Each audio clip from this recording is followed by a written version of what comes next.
Olá! Hoje a gente vai falar de conceitos, que é o nosso primeiro encontro de verdade, valendo, com conteúdo. Então é só para todo mundo, quando eu falar marketing, quando eu falar cliente, quando eu falar valor, que você entenda a mesma coisa que eu, que a gente esteja na mesma página. Às vezes a gente tem uma outra referência de conceitos, então por isso que eu acho importante que a gente fique sempre na mesma página. Porque muita gente, quando eu falo em marketing, pensa em propaganda enganosa, por exemplo, ou quando fala em marketing, pensa nas ferramentas, nos 4Ps, enfim, tem outra referência de marketing que a gente vai usar aqui. Então, por isso que eu fiz questão de fazer um módulo só para a gente normalizar as palavras e os termos que a gente está usando. Então, vamos começar. Então, quais são as palavras agora que a gente vai normalizar aqui para a gente, né? Marketing, cliente, valor, experiência e design. O que significam essas coisas aqui neste contexto aqui que a gente está usando? Não é a verdade absoluta das pedras, é neste contexto. Então, como eu falei anteriormente na apresentação, eu gosto de usar fotos que eu tiro quando eu ando na rua. Essa foto que eu estou usando para a gente ilustrar os conceitos é de uma vitrine que eu tirei. E eu acho que ela sintetiza bem esses conceitos que a gente quer comunicar aqui hoje. Ela é uma vitrine de uma loja de roupas femininas e ela leva muito em consideração, ela chama desigual, ela leva muito em consideração a experiência do cliente e o design dos produtos. É uma coisa bem interessante para a gente estudar. Mas vamos ao que interessa, sem enrolação. Marketing, gente. Quando a gente fala em marketing, o que vem à cabeça? Eu sempre vejo as pessoas, quando a gente fala de marketing, falando: ai, isso aí é tudo marketing. Como sendo sinônimo de propaganda enganosa. Não, é puro marketing. Não, aquele fulano não é tão bom assim, aquilo tudo ali é marketing. Por que as pessoas usam marketing como sinônimo de propaganda enganosa? Porque a maioria das pessoas não estudou marketing, nem tem obrigação. Imagina se a maioria das pessoas do mundo estudassem marketing, ia ser complicado, né? Porque a gente precisa de pessoas estudando outros temas. Não dá para todo mundo estudar o mesmo tema. Mas esse sentido negativo de marketing foi ficando muito ruim para o termo. Porque eu mesma, quando fui começar a estudar marketing, eu sou engenheira. E eu achava que a gente precisava, na nossa empresa de desenvolvimento, na empresa de desenvolvimento de produtos em que eu trabalhava, a gente estava desenvolvendo um drone. E eu comecei a estudar marketing porque eu lia revistas de negócios, eu gostava. E eu observava os meus colegas engenheiros falando: ah, não, mas produto bom não precisa de marketing. Ah, mas então por que vocês vão querer fazer marketing? Isso aqui funciona mesmo de verdade, não precisa de marketing. Então eles tinham uma visão totalmente distorcida e eu não tinha vocabulário nem ferramentas suficientes para discutir com eles. Por isso que eu fui fazer uma pós-graduação em marketing. Porque realmente, gente, não tem nada a ver a definição com a forma com que essa expressão é usada hoje em dia. E ainda é, né? Essa desinformação. Então eu prometo que essa é a única vez que eu vou usar aqui uma definição clássica, mas é só para a gente usar como referência. O que é a definição clássica de marketing? É aquela que a American Marketing Association, a versão mais recente dela acho que é de 2004, então é muito antiga já. A definição clássica é que marketing é uma função organizacional, ou seja, de uma empresa, e um conjunto de processos para criar, comunicar e entregar valor ao consumidor. Então, olha só, criar, comunicar e entregar valor. Então, propaganda enganosa já não é. Ah, não, mas o meu funciona de verdade. Então, tá, mas eu vou comunicar e entregar valor ao consumidor? Se é fake, se é propaganda enganosa, eu não vou entregar valor. E também para gerenciar relacionamentos, ou seja, como é que eu vou me relacionar com o meu cliente de forma a beneficiar a organização e os seus stakeholders. Quem são os stakeholders? São todas aquelas pessoas envolvidas na empresa, são impactadas pela ação da empresa. Então, o stakeholder pode ser um acionista, porque se a empresa for bem ou mal, ele vai ser impactado. Pode ser as pessoas que trabalham na empresa, pode ser os clientes da empresa e pode ser a comunidade que está no entorno da empresa. Todo mundo é stakeholder porque todo mundo é afetado pela empresa, né? Pela atividade dela, se ela fizer essa atividade bem ou mal. Mas isso aqui é muito complicado, né, gente? É uma definição completa, muito bem escrita, mas se você estiver sentado no ponto de ônibus e um colega seu perguntar o que você está estudando? Estou estudando marketing. Ah, e o que é marketing? Você não vai falar isso, né? Porque, nossa, eu pelo menos não tenho essa capacidade de decorar. É muito complicado. Então, eu tenho uma solução para isso. Eu cunhei uma definição mais fácil, que é uma definição alternativa que eu inventei, que é: marketing é a arte de seduzir para casar. Essa foto aí foi tirada em Praga.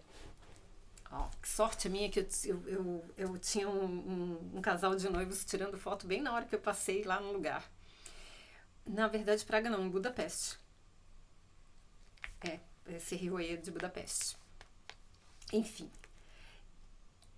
Esse marketing ser a arte de seduzir para casar, da onde que eu tirei isso? É porque é o seguinte, eu tenho até um texto sobre isso, que quando vocês forem acessar a apostila desse curso, vocês vão receber todos os PDFs com essas transparências. E como eu falei, por favor, anotem à mão. Por favor, rabisquem, pensem com as mãos. Então, eu recomendo que vocês imprimam ou pelo menos tenham alguma maneira de anotar à mão no PDF que eu vou passar para vocês. E lá vai ter um link para um texto que eu fiz sobre essa definição de marketing, que marketing é a arte de seduzir para casar. Porque qual que é o objetivo do marketing? É entregar valor, lembra que era entregar valor e estabelecer relacionamentos? Pois é, mas eu não quero fazer isso só uma vez, eu quero fidelizar o cliente, eu quero que ele fique junto comigo por muito tempo. Eu não quero vender só uma vez para ele, eu quero virar parte da família dele. Eu quero estabelecer um relacionamento duradouro, como se eu fosse casar com ele. Na verdade, hoje em dia ninguém mais casa, né? Mas pode ser como é que chama hoje? Uma união estável. Pode ser uma união estável com o cliente. Enfim, eu quero fazer parte da rede deles, dos afetos dele. Eu quero estar junto com ele por mais tempo do que só um flerte, ou só uma noite, ou só uma saída. Então, o que eu tenho que fazer? Eu tenho que fidelizar o meu cliente, eu tenho que seduzir, claro, eu tenho que mostrar o meu melhor, eu tenho que conquistá-lo, mas eu gostaria que ele continuasse comigo, não que ele ficasse só uma vez comigo e depois fosse lá com os meus concorrentes. Por isso que eu digo que marketing é a arte de seduzir, você precisa mostrar que você existe, você precisa mostrar que você pode entregar valor para ele. Ele tem que ter alguma coisa que lhe interesse também, porque senão não faz sentido, né? E, no final das contas, a gente estabelece um relacionamento duradouro. Para sempre, eu diria que é muito tempo, mas duradouro, por um tempo que seja interessante para as duas partes.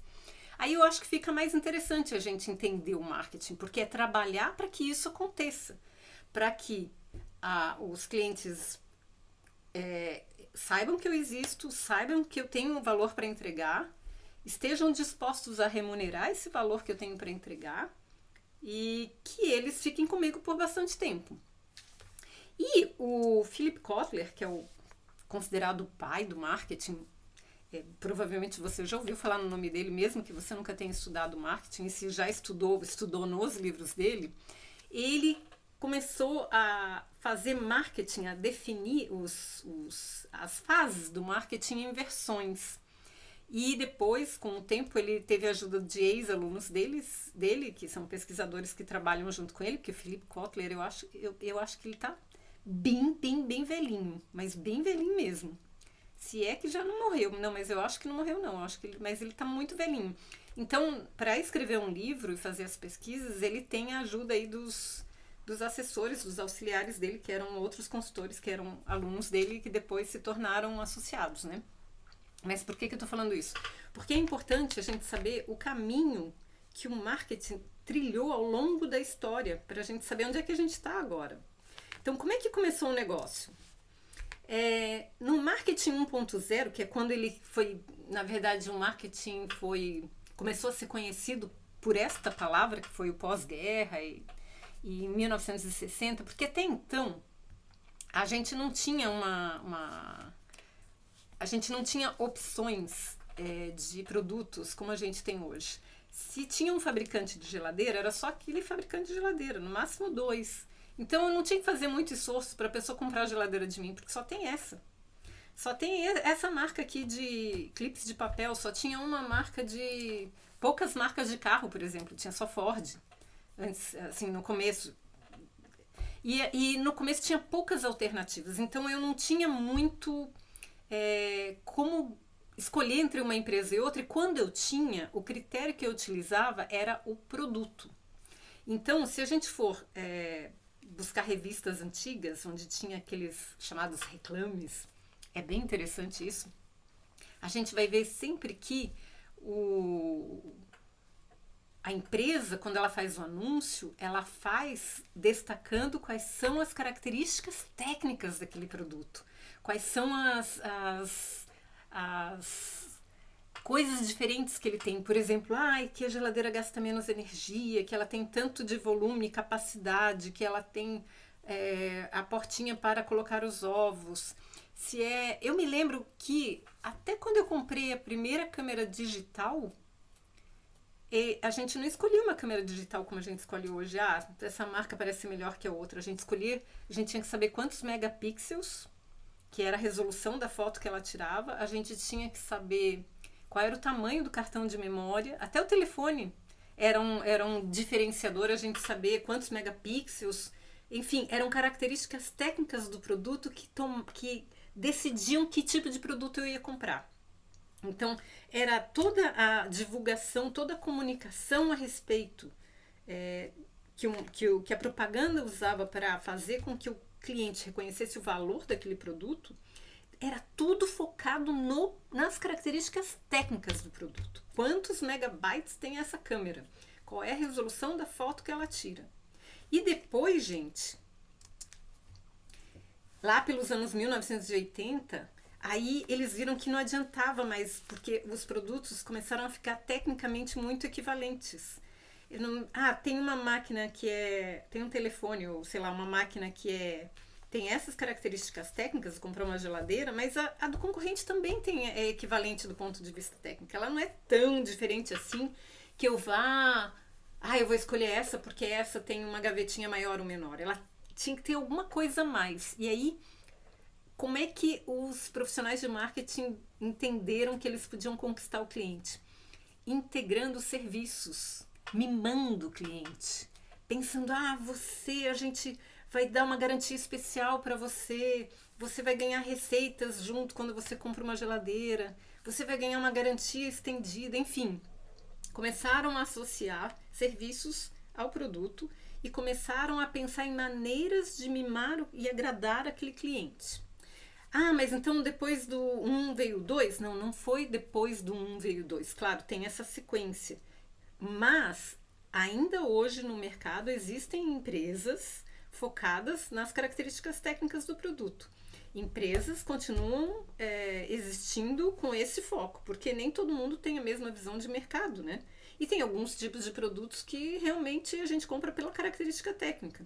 Então não é que um suplanta o outro, é que é uma evolução, mas é uma evolução no sentido de incrementar a comunicação, não no sentido de uma eliminar a anterior. Então a gente, na década de 1980, 1990, só se falava do cliente, só se falava como é que eu podia agradar o cliente, como é que eu podia agregar serviços, como é que eu podia mimar esse cliente. Aí veio a versão 3.0. Então, Kotler lá e seus alunos, seus associados, escreveram um outro livro. Para cada uma dessas versões tem um livro do Kotler.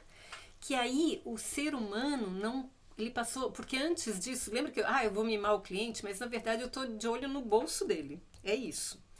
E aí, no marketing 3.0, o cliente deixou de ser um bolso com um corpo em volta. Ele passou a ser uma pessoa completa, com valores, com ideais. Então, a gente começou a considerar que se a empresa tinha, por exemplo, Se ela era sustentável, se ela tinha ética, se ela valorizava a diversidade. Então, o cliente olhava para a empresa, ó, tem 5 geladeiras, mas este fabricante aqui, ele valoriza a diversidade, ele tem um desenvolvimento de produto sustentável, enfim, ele tem algumas características que os outros não têm. Como ser humano, me identifico mais com a filosofia dessa empresa, então eu prefiro comprar dessa empresa. Então foi esse o marketing 3.0. As empresas passaram a se preocupar com o impacto que elas têm no mundo. Como é que elas poderiam fazer bem para o mundo? E aí elas começaram a focar muito menos no produto, muito menos no serviço e mais no impacto delas no mundo, na comunidade ao redor. Lembra que eu falei que os stakeholders, quem mora em volta da fábrica também é stakeholder? Então, as empresas começaram a prestar atenção nisso. Então, começaram a detalhar melhor de onde vinham os materiais, que povos eram aqueles que estavam fabricando a matéria-prima para aquela empresa, como é que ela tratava os dejetos, enfim. Para algumas pessoas isso era uma coisa importante, não para todas, mas por isso que marketing não é para todo mundo. Você tem que definir com quem você quer ter um relacionamento. Lembra que eu falei que marketing é seduzir para casar? Você não pode seduzir todo mundo, isso é galinhagem, não é? Você não consegue ficar com todo mundo o tempo todo. Você tem que focar quem você quer seduzir para estabelecer uma relação duradoura. Porque senão o que vai acontecer? Eu quero agradar todo mundo, eu acabo não agradando ninguém, porque isso é galinhagem. Eu saio, não tenho foco. Então, se eu quero estabelecer uma relação duradoura, eu preciso de foco, eu preciso definir com quem eu quero me relacionar. E provavelmente a relação mais duradoura vai ser com aquelas pessoas que valorizam aquilo que eu sou, de verdade. Porque também não adianta eu falar que sou sustentável, que eu favoreço a diversidade, se isso é só para vender. Porque é caro ficar fazendo teatro o tempo todo. E a gente vê isso muitas vezes. Há empresas que eram DEI, que é Diversidade, Equity, Inclusion, que é o termo em inglês para você incluir mais pessoas dentro do seu corpo de colaboradores. Você consegue contratar pessoas com perfis diferentes. Isso ficou na moda há um tempo, e aí quando, por exemplo, Donald Trump assumiu agora nos Estados Unidos o segundo mandato, a primeira coisa que eles fizeram foi, a gente acha que isso aí é bobagem, não acreditamos nisso. E teve um monte de empresa que cortou os programas de DEI no Departamento de Recursos Humanos. Eles simplesmente cortaram, não queremos mais essas pessoas na nossa empresa. Então significa o quê? Que era mentira, né? Aquilo era só um teatrinho, elas não eram isso de verdade. Então, hoje em dia, as pessoas estão mais atentas para ver quem que é de verdade e quem não é de verdade. Ou você vende uma ideia que você acredita, ou mentira tem perna curta. Daqui a pouco, na primeira oportunidade, esses programas vão embora. Então, essa questão do marketing 3.0, de observar o ser humano como um ser completo, prestar bem atenção, notar o que é valor para ele, o que ele acha que é interessante e identificar que grupo é esse que valoriza quem eu sou de verdade. Eu até dou exemplos, esse marketing é seduzir para casar. Vamos supor que eu identifico um público, que é um público de interesse lá que eu quero seduzir e eu quero ter um relacionamento lá. Eu tô de olho lá numa pessoa, numa festa, eu vou numa festa. Aí, o que eu faço? Pesquisa, para saber o que é valor para essa pessoa. Aí, eu descubro que essa pessoa gosta de mulheres negras e eu não sou uma mulher negra. Gente, não adianta eu me pintar, eu nunca vou ser. Então, o que é valor para aquele público e eu não sou, não adianta eu fingir que sou. Porque uma hora a casa vai cair, eu não vou conseguir fazer teatro sobre isso. Eu tenho duas alternativas nesse caso.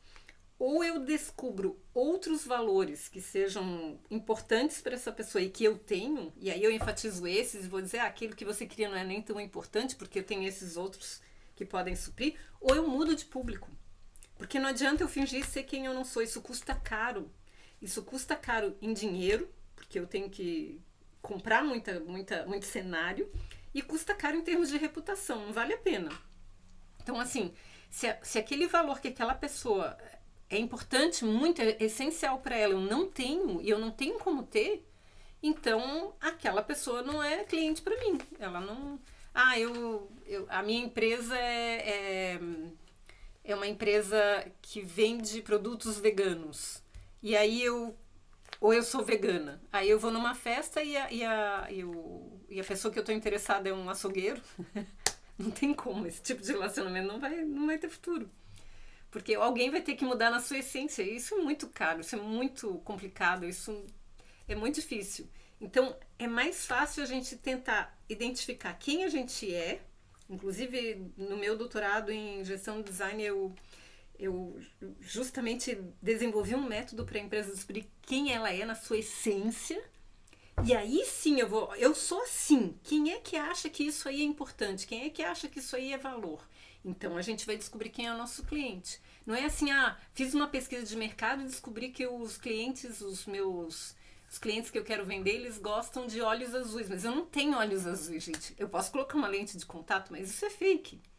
Não é mais fácil eu tentar descobrir quais são as minhas características como empresa e lá no mundo inteiro descobrir qual é o nicho que vai achar que eu sou o máximo? É esse caminho que eu recomendo. Porque é mais barato e é mais fácil, não custa nada, eu já sou assim. Eu não tenho que fazer nenhum esforço para fingir ser quem eu não sou, né? Então, a autenticidade é uma coisa importante, mas uma autenticidade que seja valor para alguém. Então, eu tenho que achar qual é a minha tribo e não fingir ser quem eu não sou, né?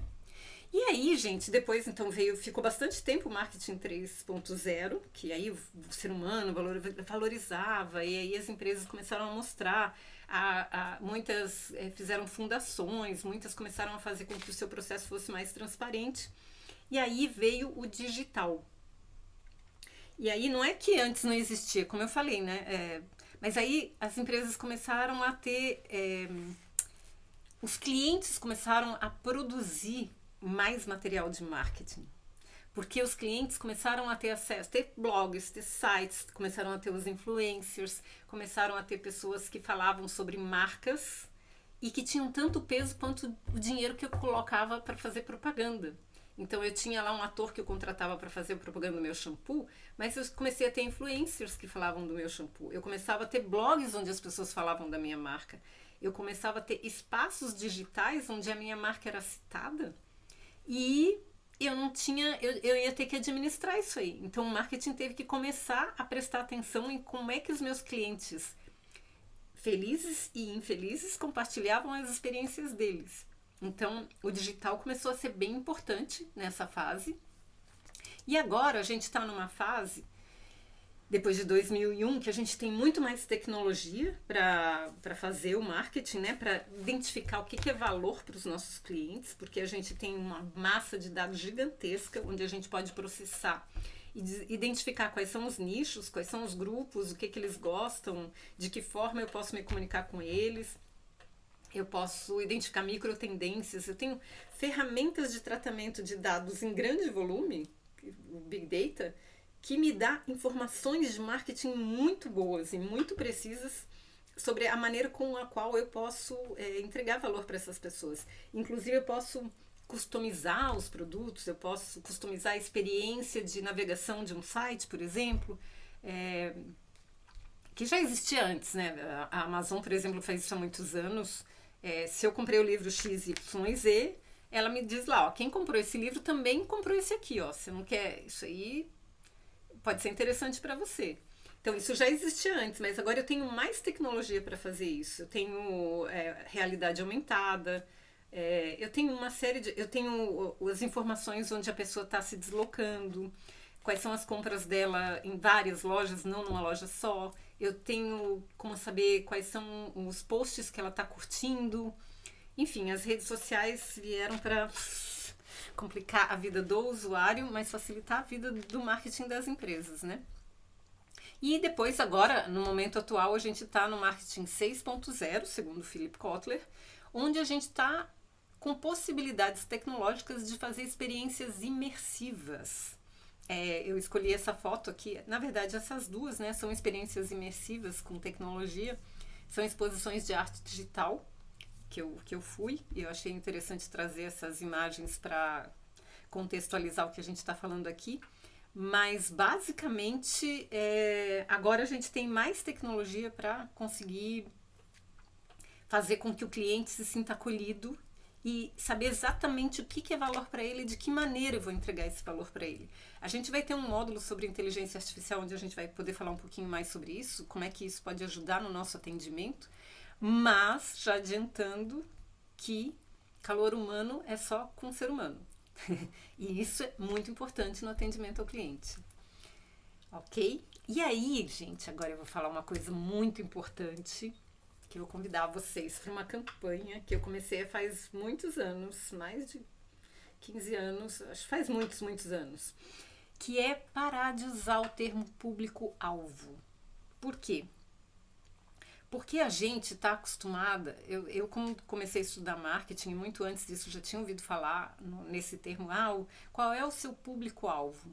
Gente, o termo público-alvo, ele veio de um livro chamado A Arte da Guerra, que é um livro sobre estratégia de guerra. E toda a ciência, vamos dizer, do marketing, ela veio da guerra. Quando a gente fala a palavra estratégia, estratégia é uma palavra que veio da guerra.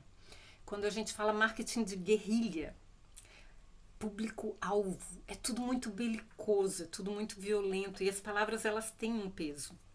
Quando eu chamo um público de alvo, vamos parar para pensar o que é um alvo, gente? Alvo é aquele desenhinho que tem lá a mosca e é um pedaço de papel que eu vou atirar nele. Eu sou a empresa e o público é um alvo. Eu estou preocupada em estabelecer um relacionamento duradouro com aquele pedaço de papel que é o alvo? Não, eu só quero usar. Depois que eu usar, depois que eu atingir o alvo, eu jogo fora e vou para o próximo. E é assim que as empresas nos tratam, como alvos, como coisas descartáveis que eu quero lá conquistar e depois lixo, porque eu não quero estabelecer relacionamento duradouro com alvo. Porque pela própria metáfora da guerra, a gente não estabelece relacionamentos com alvo, a gente usa alvos, a gente atinge alvos, a gente mata alvos, mas a gente não seduz alvos. Então eu acredito pessoalmente que essa metáfora é totalmente datada, furada, não serve mais para os tempos atuais. Não tem como eu dizer que valorizo o meu cliente e continuar chamando ele de alvo. Eu não quero ser tratada como alvo.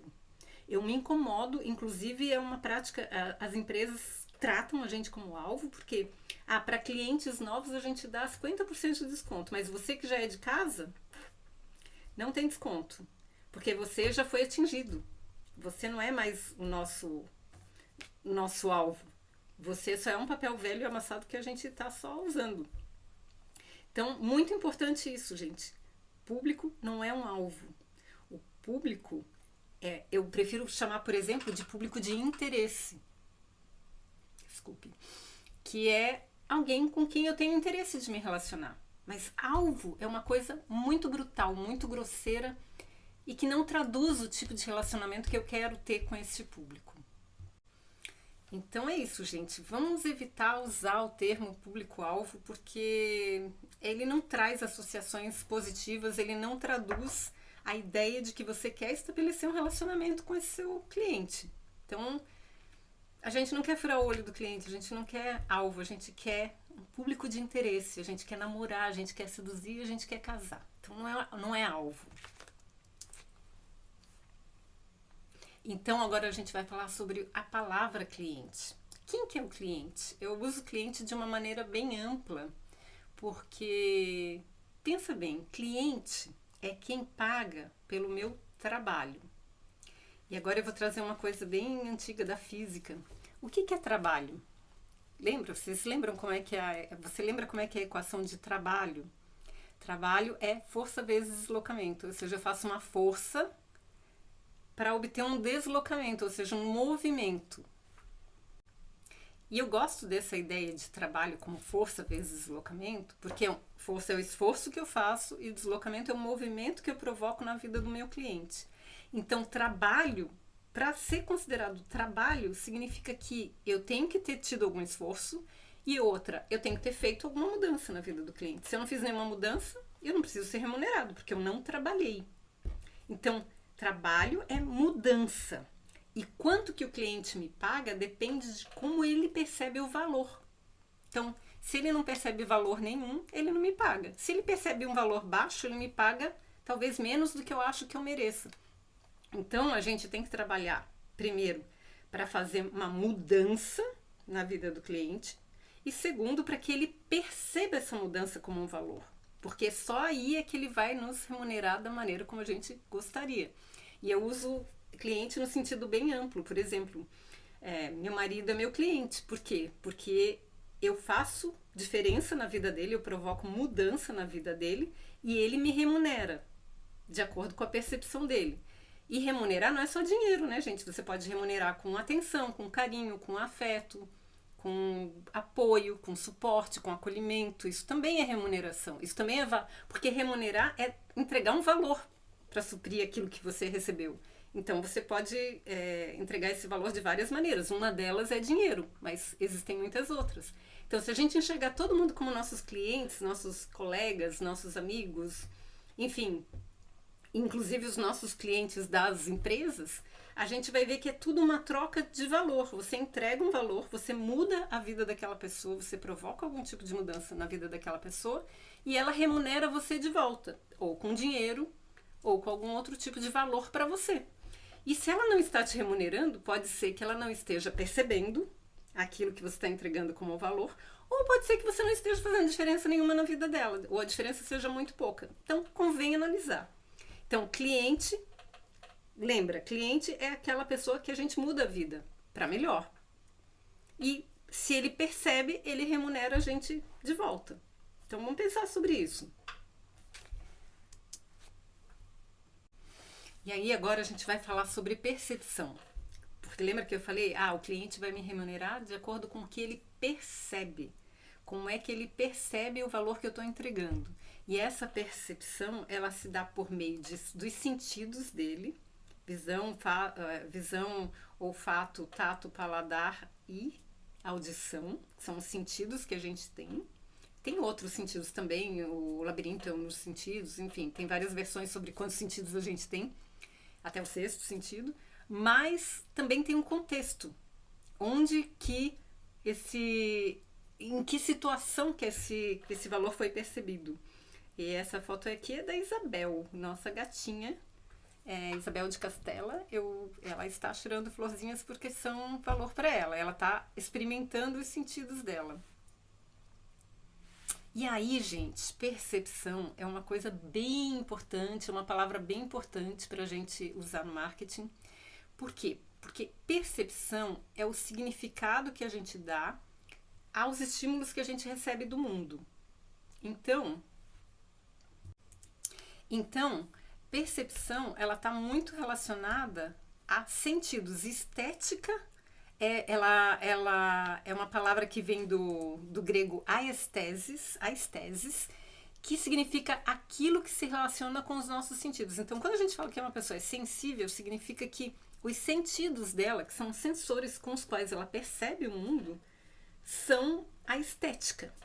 A gente geralmente relaciona a estética com o visual só, porque é o nosso sentido dominante. Mas aromas também são estética, o tato também é estética, a música ambiente, barulho, ruído também é estética, enfim, tudo, paladar, tudo que se relaciona aos nossos sentidos, que são a maneira como a gente percebe o mundo, é estética.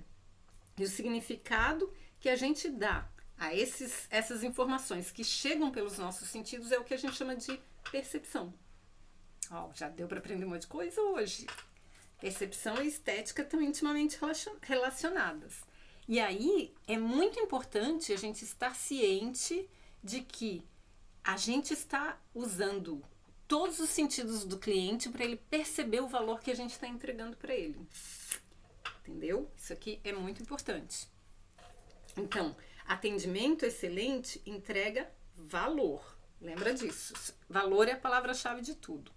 E a gente precisa ter cuidado e sensibilidade para usar o máximo de sentidos possíveis para causar uma experiência agradável e entregar valor para o nosso cliente. Por que eu usei essa foto?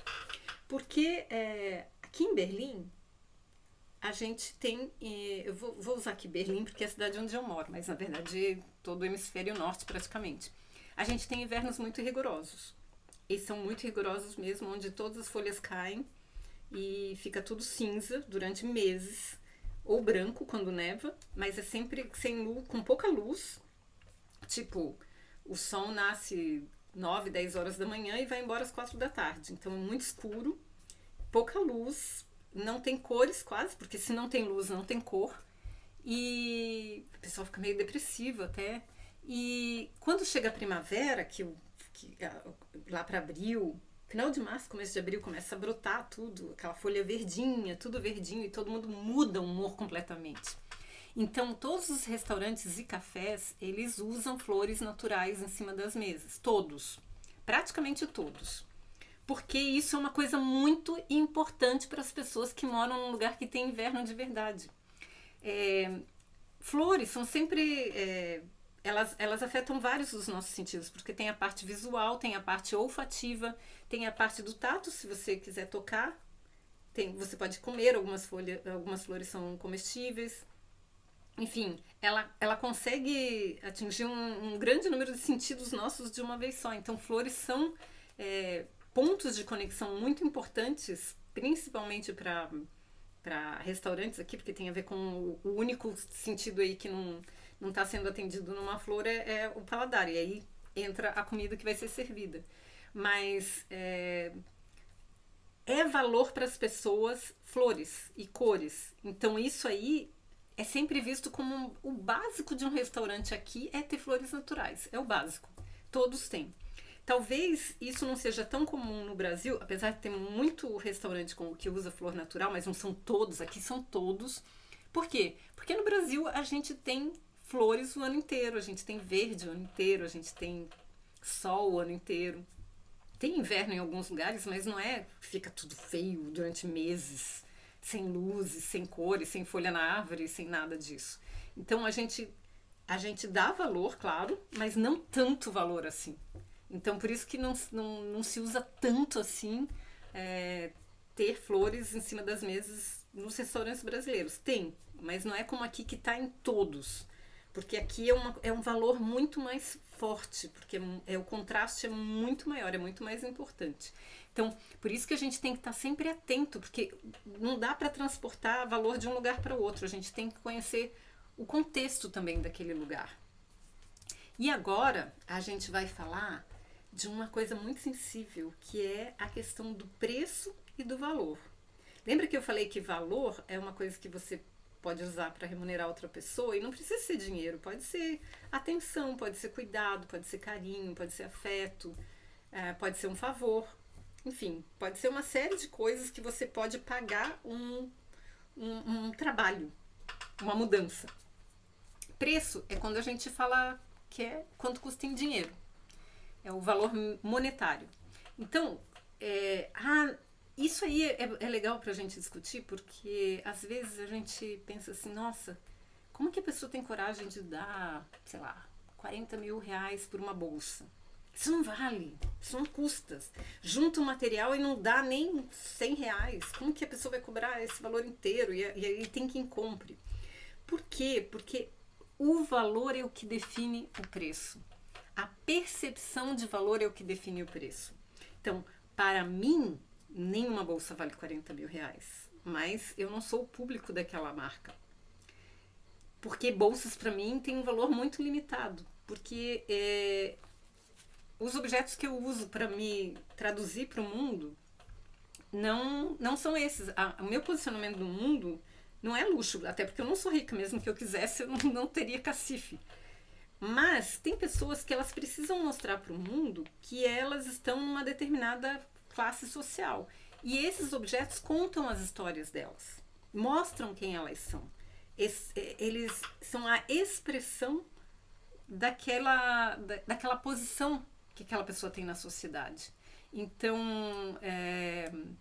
aquele objeto, o valor, o preço que ela está pagando, tantos mil reais, ela não está comprando uma bolsa, ela está comprando um signo, ela está comprando um símbolo que vai fazer com que ela se sinta pertencente a um grupo. E isso não tem nada a ver com dinheiro. Às vezes tem, porque se for muito barato, aí ela não pertence mais àquele grupo. Precisa ser caro para precisar ser raro para precisar ser escasso, para que só poucos consigam atingi-lo. Eu até tenho um texto que eu vou colocar com relação a preço e valor, porque tem toda uma discussão sobre luxo, né? Tem toda uma discussão sobre luxo, e uma vez eu escrevi um artigo perguntando se o iPhone, por exemplo, é um objeto de luxo. E a minha conclusão é que não. Toda a argumentação está nesse texto, eu vou deixar o link na apostila para vocês acessarem, se alguém tiver interesse. Mas, basicamente, o luxo ele funciona com base na escassez. Poucos conseguem ter acesso. E o iPhone foi o telefone mais vendido no mundo por muitos anos seguidos. Eu acho que se não é o primeiro, é o segundo mais vendido no mundo. Então, não é uma coisa escassa, não pode ser considerado luxo, porque ele não é escasso. E luxo está associado à escassez. O que acontece é que em alguns contextos, o objeto mais caro representa o luxo. Então, vou dar um exemplo. Eu sou uma família rica, mas sou do interior de, sei lá, de uma cidade pequena. Aí eu vou numa churrascaria da cidade, que é a maior churrascaria da cidade, e eu vou pedir um prato que é o Super Master Blaster Supremo Churrasco Double Premium, sei lá, qualquer coisa dessas. Que tá longe de ser um objeto de luxo, mas é o prato mais caro do cardápio. Então aquele prato, neste momento, está representando luxo, não porque ele intrinsecamente seja luxo, mas porque ele é o mais caro daquele cardápio naquele momento, para aquele entorno, dentro daquele contexto. Então, para alguns contextos, você vai pegar o objeto que é relativamente caro e vai usar como luxo. Se você está numa, sei lá, uma escola pública, onde todas as pessoas, sei lá, que estão estudando lá são classe B e C, ou C e D, sei lá, aí você pega um tênis de marca e aquilo vira um objeto de luxo, não porque ele seja um objeto de luxo, porque em outro contexto ele não vai ser visto como objeto de luxo. Ele está momentaneamente, dentro daquele contexto, servindo a esse papel, que é o que o iPhone faz. Porque, assim, o segundo telefone mais vendido no planeta não pode ser luxo. Luxo pressupõe escassez. Luxo pressupõe que poucos têm acesso. Se metade de todos os telefones do mundo são esse, então não pode. Tá? Então, assim, a gente também depende do contexto onde a gente está considerando que aquilo ali é muito caro ou muito barato. Ah, ele é muito caro num grupo social, num outro grupo social é nada. É Coca-Cola. Coca-Cola é igual para todo mundo. Então, basicamente, a gente tem que prestar atenção nisso. Então, depende de com quem a gente está conversando, quem a gente quer seduzir, que valor representa esse objeto para aquela pessoa. Então, por exemplo, eu vou dar um exemplo aqui. Marcas de luxo, como a Dior, isso é uma vitrine aqui numa das avenidas aqui de Berlim, que se chama Kudamm, ela tem todas as marcas de luxo nesta avenida. E aí a gente vê as pessoas comprando nessas lojas e a gente identifica essas pessoas andando na rua porque elas parece que caíram de um catálogo de uma revista. Elas estão cobertas de marcas de luxo, porque para elas é muito importante que elas sejam identificadas como pessoas ricas. Então, aqueles símbolos se prestam a esse papel de representar, de apresentar essas pessoas para o mundo, né? E para cada pessoa uma coisa vai ter valor, gente. Tem gente que acha que é um absurdo pagar, sei lá, R$ 500 por um livro. Depende do livro, para mim eu pagaria. Tem gente que acha que é muito caro pagar, sei lá, 3.000 euros por um curso, 7.000 euros por um curso. Eu já fiz um curso que custou 7.000 euros, um curso de UX e UI Design. Que não foi eu que paguei, eu consegui uma bolsa, mas teve gente que pagou o valor integral. Então, depende se aquilo é valor para a pessoa.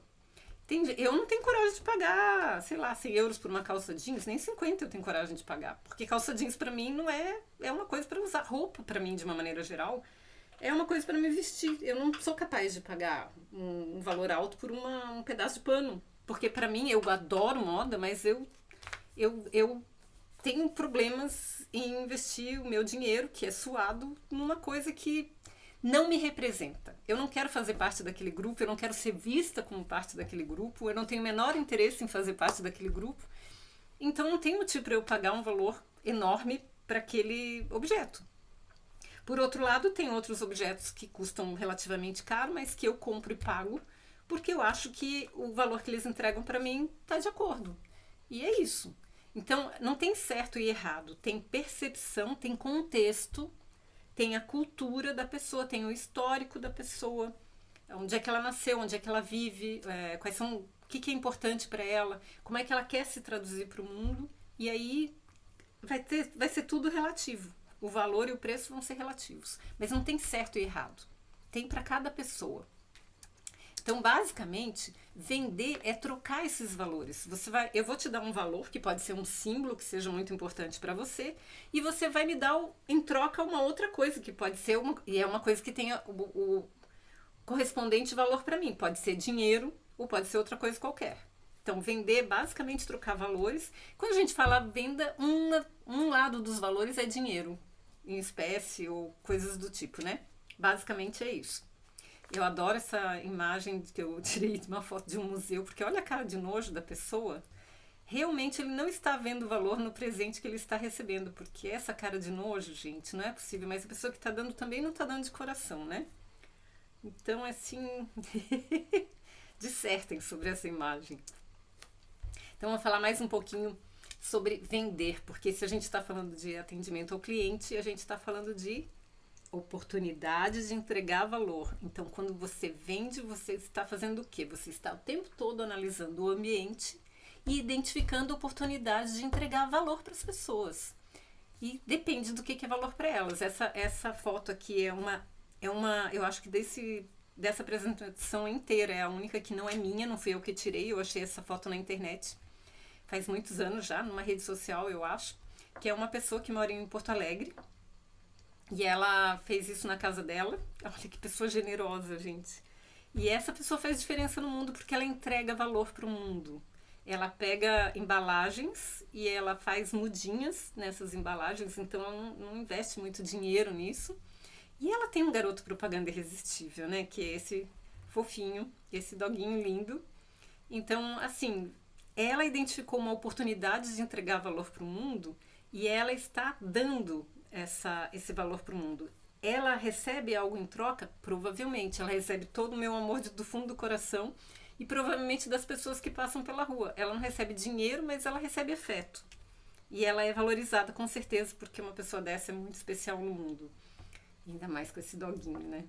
Então, assim, vender, gente, a gente sempre tem que estar atento a identificar oportunidades de fazer o mundo ficar melhor, de entregar valor para as pessoas, de fazer com que elas tenham uma experiência feliz, memorável, que o dia delas tenha sido melhor porque elas entraram em contato com a gente. E o outro lado da moeda que é comprar. Comprar é perceber o valor que está sendo entregue e pagar por ele numa moeda correspondente, né? Então, assim, nossa, o meu marido fez café da manhã para mim. É um valor para mim acordar de manhã e ter uma mesa de café da manhã para mim. Então, como é que eu posso remunerar? O que é valor para ele? Ter uma mesa de almoço pronta para ele. A gente pode trocar dessa maneira. Enfim, tem muitas maneiras que a gente pode usar para trocar, vender e comprar, mas sempre com foco em valor. O que é valor que eu estou te entregando e o que você pode me dar de volta que é valor para mim que esteja na mesma proporção. É isso que é uma troca de valores, comprar e vender. E aí, gente, vamos falar um pouquinho sobre experiências, que é o outro conceito que a gente tinha que ver, né? Então, experiências têm a ver com interação entre as histórias, a marca, as percepções, as experiências pessoais, as histórias de cada um. Então, a gente tem que administrar as experiências do cliente dentro do nosso sistema, porque pode ser que eu seja uma consultora que venda, que eu não tenha uma sala física, que eu tenha só encontros virtuais. Então, como que o cliente entra em contato com a minha marca? Pelo site? É sempre digital? Eu posso mandar um papel? Eu posso entregar algum valor de alguma outra maneira? Eu posso conversar? Mas eu tenho uma loja física, eu tenho um salão de cabeleireiro, eu tenho uma escola, eu tenho um brechó, eu tenho, enfim, qualquer outra coisa.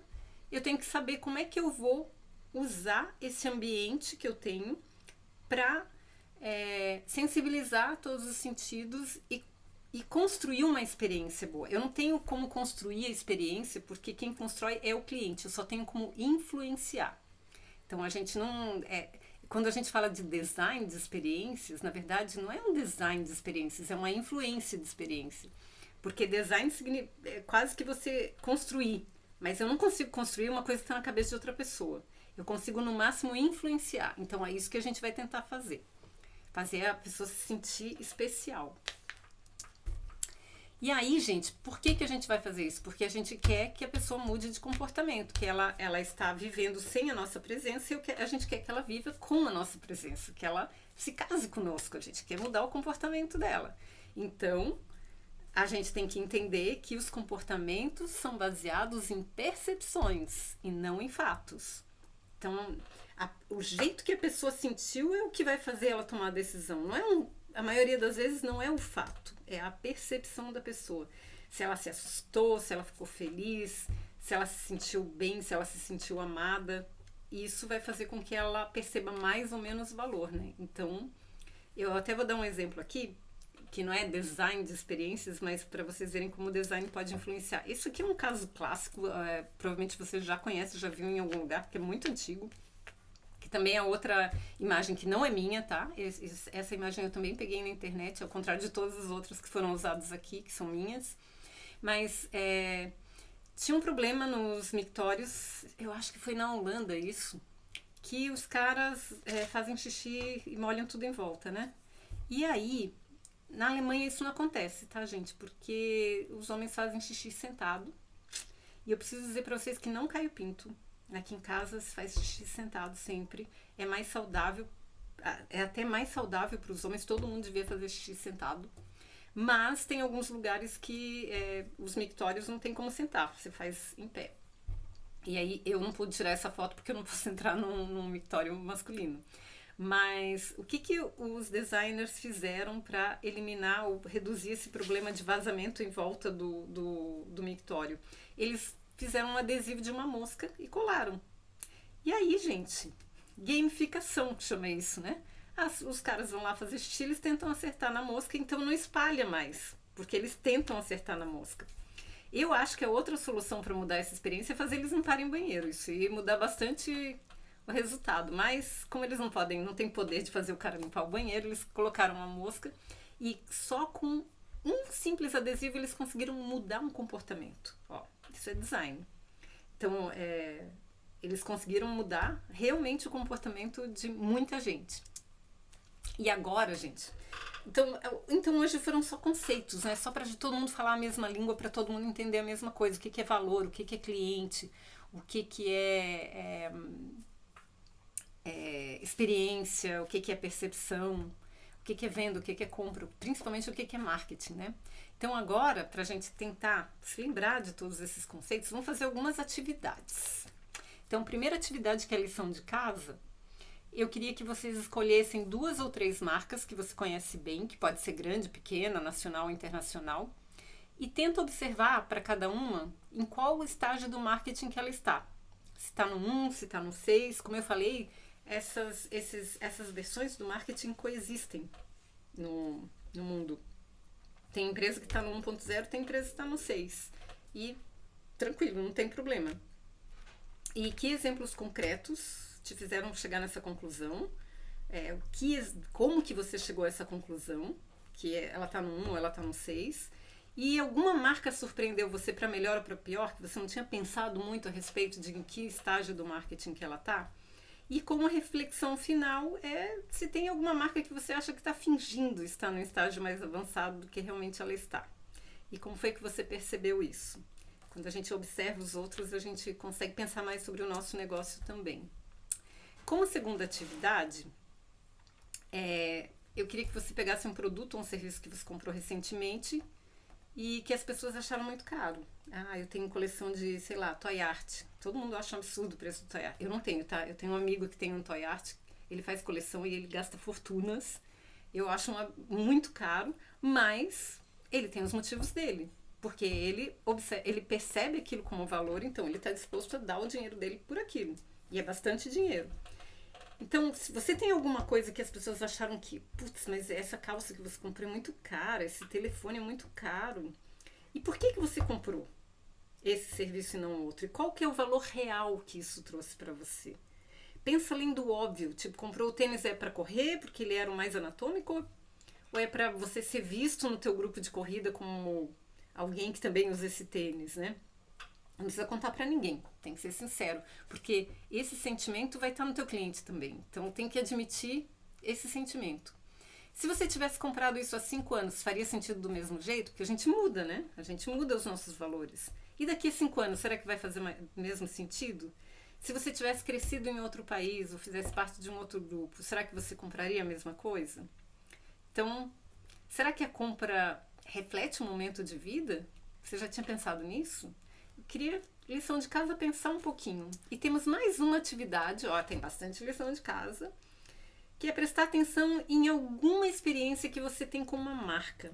Que pode ser pedir comida no iFood, na padaria da esquina, sei lá, usar o Instagram, entrar numa loja de roupa, e aí fazer anotações sobre essa experiência. O que você estava esperando? Assim, qual era a tua expectativa? Momentos específicos de experiência que foi ruim ou foi bom, eu prestei atenção na música, quais foram os sentidos que aquela experiência despertou em você?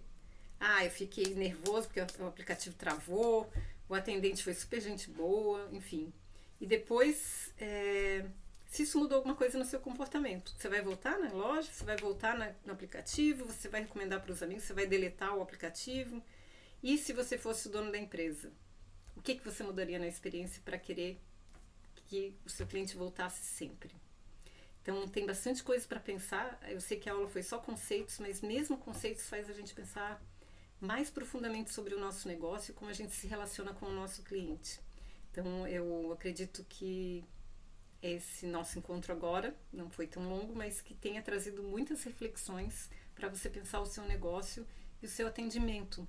Como é que você está se relacionando com seus clientes? É seduzir para casar ou é uma galinhagem?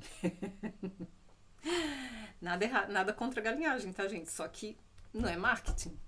Marketing é seduzir para casar, para estabelecer um relacionamento duradouro, tá bom?